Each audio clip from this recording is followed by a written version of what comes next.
우리는 살면서 인생의 모든 단계에서 앞으로 우리 미래에 상당한 영향을 미치는 결정들을 내리죠. 막상 우리가 그 미래에 도달하게 되면 우리 자신이 예전에 내렸던 그 결정들에 대해서 항상 만족하는 건 아니에요. 젊은 사람들은 비싼 돈을 들여서 그렸었던 문신을 나이가 먹고는 지우죠. 젊었을 때 서둘러서 결혼했던 중년들은 서둘러서 이혼하곤 합니다. 이런 것들 투성입니다. 그러면 우리는 대체 왜 미래에 자기 자신이 자주 후회하는 결정들을 하는가에 대해서 이야기해 보겠습니다. 제 생각에 그중 한 가지 이유는 우리가 시간이라는 것에 대해 근본적으로 잘못 알고 있는 것이라고 생각합니다. 여러분들 한 분 한 분은 시간의 변화가 인생 전반에 걸쳐서 점점 느려진다는 걸 알고 계실 겁니다. 아이들은 분 단위로 변화하지만 부모는 1년 단위로 변화한다는 거예요. 이렇듯 어린 시절에는 완전히 질주하던 시간들의 변화가 갑자기 기어가는 듯 느껴지는 시점은 언제일까요? 청소년기? 중년기? 아니면 노년? 정답은 바로 현재입니다. 그건 바로 지금입니다. 오늘 제가 여러분들께 알려드리고 싶은 건 우리 모두가 환상 속에 살고 있다는 거예요. 그 환상이란 건 뭐냐면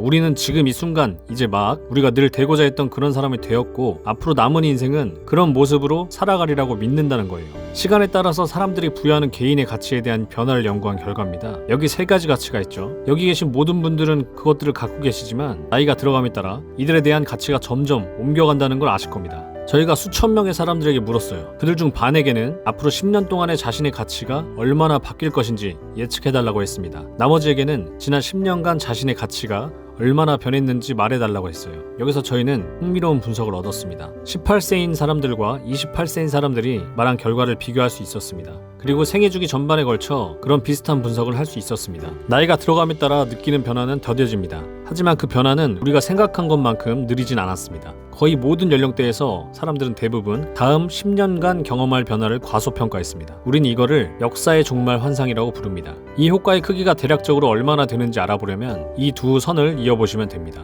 보시다시피 18세인 사람들은 실제로 50세인 사람들이 변화하는 정도일 거라고 예측했습니다. 이런 점은 비단 가치에서만 나타나는 게 아닙니다. 다른 모든 것들도 마찬가지예요. 예를 들면 성격이 그렇습니다. 신경질적이고 개방적이고 만족하며 외향적이고 성실함, 그런 것들입니다. 사람들에게 다시 한번 다음 10년간 각자가 얼마나 변화하게 될지 그리고 지난 10년간 얼마나 변화했는지에 대해서 물었습니다. 저희가 발견한 건 이런 도표를 계속해서 보게 될 거라는 점입니다. 왜냐하면 변화율은 또다시 나이가 들어감에 따라 느려지지만 모든 연령대에서 사람들은 다음 10년 동안 자신의 성격이 얼마나 바뀔지 과소평가하기 때문입니다. 그것은 단순히 가치나 성격처럼 금방 변하는 것만이 아닙니다. 사람들에게 각자가 좋아하는 거, 싫어하는 거, 기본적인 선호도에 따라서 질문을 합니다. 가령 가장 친한 친구의 이름이라든가 가장 좋았던 휴가라든가 좋아하는 취미, 좋아하는 음악이 무엇인지 물어봅니다. 그 사람들 절반에게 이렇게 묻습니다. 다음 10년 동안에 이런 것들이 바뀔 거라고 생각하십니까? 그리고 나머지 절반에게는 지난 10년 동안에 그런 것들이 바뀌었다고 생각하십니까? 이미 2번이나 보셨는데도 또 반복됩니다. 사람들은 현재 주변에 있는 친구들이 10년 후에도 함께할 것이며 지금 가장 좋아하는 휴가는 앞으로 10년 동안에도 똑같이 즐길 거라고 예상합니다. 하지만 10살 정도 나이가 더 많은 사람들은 모두 이렇게 얘기해요. 사실 그런 것에서 바뀐 게 많네요 라고 말합니다. 이런 것들은 우리의 중요한 결정에 어려움을 주죠. 지금 가장 좋아하는 뮤지션을 한번 떠올려 보세요. 그리고 10년 전에 가장 좋아했던 뮤지션도요. 도움을 드리기 위해 10년 전에 제가 가장 좋아했던 뮤지션을 보여드립니다. 이제 사람들에게 예측을 통해 지금 가장 좋아하는 뮤지션이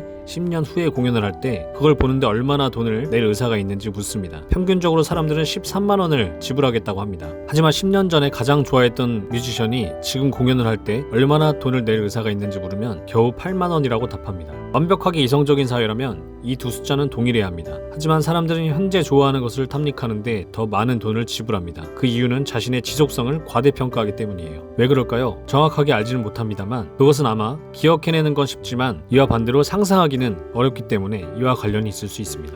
우리들 대부분은 10년 전의 자신을 기억할 수는 있지만 10년 후에 어떤 사람이 될지 상상하는 건 어렵습니다. 상상하기가 어려우니까 일어나지 않을 일이라고 잘못 생각하는 겁니다. 사람들이 그건 생각하기 너무 어려워 라고 말할 때 그들은 보통 자기 자신의 상상력 부족에 대해서 말하는 거지 말하는 그 사건이 일어날 가능성이 적은 것에 대해서는 언급하지 않습니다. 결론은 시간은 굉장히 강력한 힘이라는 점입니다. 시간은 우리가 좋아하는 것들을 바꾸고 가치도 변화시키며 개개인의 성격도 바꿉니다. 사람들은 나이가 들어 이런 사실을 인정하는 걸로 보입니다. 됩니다. 하지만 이는 늘 한 발 늦어요. 우리가 과거를 되돌아볼 때만 10년 동안 어떤 변화가 일어나는지 알아차리게 됩니다. 그건 우리 대부분에게 있어 마치 현재가 마법의 시간인 것과 같습니다. 현재는 시간의 흐름에 있어서 분수령인 것입니다. 현재는 곧 우리가 마침내 우리 자신이 되는 바로 그 순간입니다. 인간은 자신이 완성품이라고 잘못 생각하는 진행 중인 작품입니다. 바로 지금의 자기 자신은 물에 떠다니는 듯이 순간적인 모습이며 우리 모두가 그랬던 것처럼 일시적인 것입니다. 우리의 삶에서 불변하는 유일한 것은 바로 우리 모두는 변화한다는 사실입니다. 감사합니다.